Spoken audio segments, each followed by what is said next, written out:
নৌকাটা বড়, এই নৌকাটা চালান চাইলে হলো কয়েকজন উঠটা না।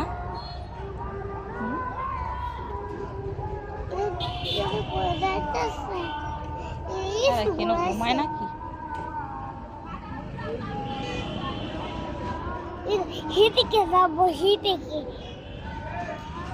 আমি হিদিকে কি করলো বুঝলাম না রে। হ্যাঁ রাব্বু এই মাথাতে নয় না লাগাইছে, আবার হেবে ভিজাইতেছে। কিছু নিছ না, কিছু না।